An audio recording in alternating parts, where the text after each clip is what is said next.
In today's Mind Matters with Dr. Shan, I hear from someone who seemed to have it all. But if you know, how do you get up from no time, no? I'm in pieces.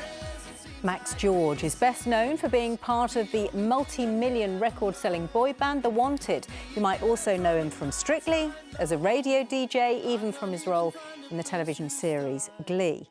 What you might not know is that Max also lives with anxiety and occasionally depression too. And he's one of several celebrities taking part in an NHS campaign on getting help for our mental health.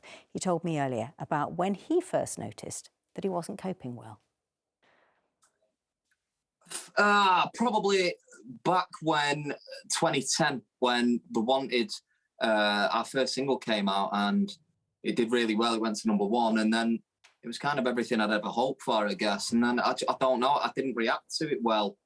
I didn't feel like happy. I didn't feel the way that I thought I was going to feel. And I felt really ungrateful, actually, at the time.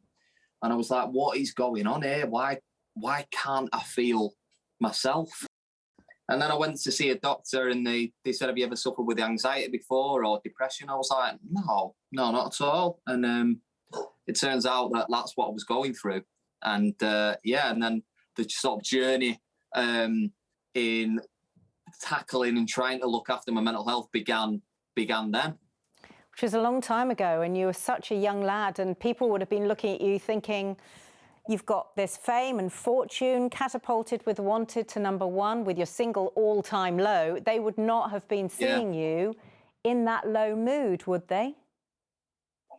No, I think one of the medicines, I guess, that I had was performing, because when I sort of got on stage and I was in front of fans and stuff, that did clear it out of my mind for that moment. The problem was as soon as that was done, I got that feeling again of feeling sort of down and felt quite unwell, actually, pretty unsteady on my feet and dizzy spells, that kind of thing. So I was able to not show it, I think, because of my love for performing, but that was only like an hour and a half, and then it was back to where I was.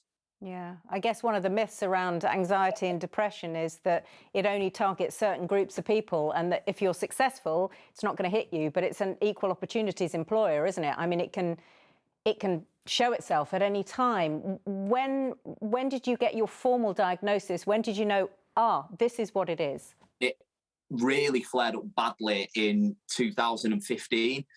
I'd been in the band and that ended. I was then working on Glee at the time, and I was just coming to the end of that. And it really hit me. I was really ill, to the point where I couldn't really get out of bed. It was pretty shocking, actually. And I thought, that I was seriously ill, and I went for scans and all sorts. And they were just saying, look, there's nothing there. Like, we can't put our finger on it. What the problem is. And then I saw another doctor, and he said the same thing. Have you ever suffered from mental health issues, anxiety or depression? I was like, well, I have been through an episode before, but nothing like this. And he said, I think that's what we're looking at. And then obviously he then actually said, no, I know that's what we're looking at. So then I started, when I was in America, I was on medication, and then I came off the medication after a year, and then getting help from the NHS, actually, when I moved back to England, which is the reason why I got involved with this campaign, because just to raise awareness that the NHS is there, and it can affect anybody. It affected me at the best times in my life. But I think one thing I would say is there is help there that doesn't cost a load of money. It's the NHS. It's there for free. And I genuinely would advise people, if they're struggling, just to pick the phone up, because just talking about it is a massive step. I'm just wondering, Max, when you heard that diagnosis, when somebody said to you, I know what this is anxiety and depression, what was that like? Quite surprising, because I've never thought of those words in relation to myself.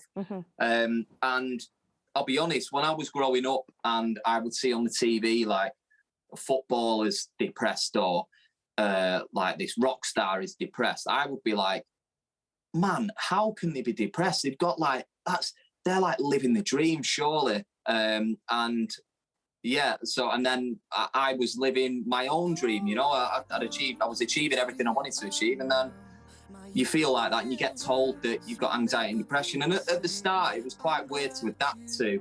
But now, like, honestly, knowing when I've got an issue and knowing that I do have problems now and again that might flare up or whatever, it's so much easier because I can deal with it and I know how to deal with it. And people around me that are closest to me, which is most important, know how to deal with me, and because I talk about it. Well, Max, we really appreciate you opening up to us and talking to us about it, because it's not always easy talking about this stuff, but it'll make a huge difference to people listening to what you're saying. Thanks very much for being with us. My pleasure.